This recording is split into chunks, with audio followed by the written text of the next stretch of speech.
नमस्कारम बच्चों, हम लोग एच सी वर्मा का सॉल्यूशन देख रहे हैं। चैप्टर 30 क्वेश्चन नंबर 6 का सॉल्यूशन देखते हैं।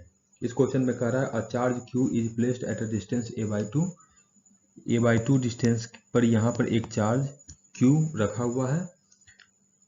एक हॉरिजॉन्टल स्क्वायर है, इसके सेंटर से ये डिस्टेंस है परपेंडिकुलर a/2, वहाँ पे q चार्ज रखा हुआ है। तो हमको बताना है कि इस चार्ज के कारण जो इलेक्ट्रिक फील्ड जनरेट हुआ है तो उसका इस सरफेस से कितना फ्लक्स होगा, हम लोग को कैलकुलेट करना है ना। इस क्वेश्चन को बनाने का तरीका क्या है? एक तरीका ये है कि आप इसका सॉलिड एंगल कैलकुलेट कर लीजिए। सॉलिड एंगल कैलकुलेट करके हम इसका टोटल फ्लक्स बता सकते हैं, लेकिन उससे आसान तरीका है गॉस लॉ। गॉस लॉ कैसे? यहाँ पर हम लोग यूज करेंगे गॉस लॉ प्लस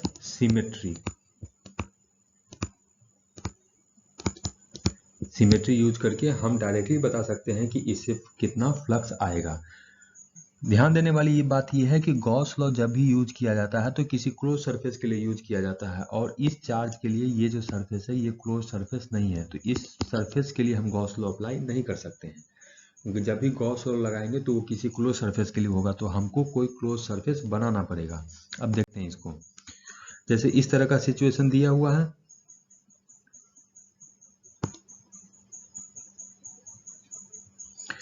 इसमें मान लो क्यूब में के सेंटर में हम क्यू चार्ज रखे हैं। तो अगर इसको ऐसे समझना कि एक कमरे में बीच सेंटर पे तुम्हें कोई एक बल्ब जला कर रखोगे तो हर दीवार पे तुमको प्रकाश एक ही जैसा दिखेगा। अगर सेंटर से तुम अलग किसी दीवार के पास रखोगे तो जिस दीवार के पास रखोगे वो ज्यादा चमकेगा, जिस दीवार से दूर होगा वो उतना कम चमकेगा। इसी तरह का सिचुएशन फ्लक्स के लिए भी होता है। अगर तुम सेंटर पे क्यू चार्ज रखोगे तो क्यूब का कोई भी पार्ट होगा, यहाँ पर क्यूब में कोई भी सरफेस पे तुम देखोगे तो वो इक्वल सबका फ्लक्स आएगा। क्यों? उसको समझते हैं। जैसे मान लेते हैं ये नीचे का सरफेस है, और इस नीचे का सरफेस ये डिस्टेंस a है, और इधर भी ये a स्क्वायर दिया हुआ है, और यहाँ से इसका डिस्टेंस a/2 है। तो इस चार्ज के लिए नीचे के सरफेस से मान लेते हैं फ्लक्स है फाई।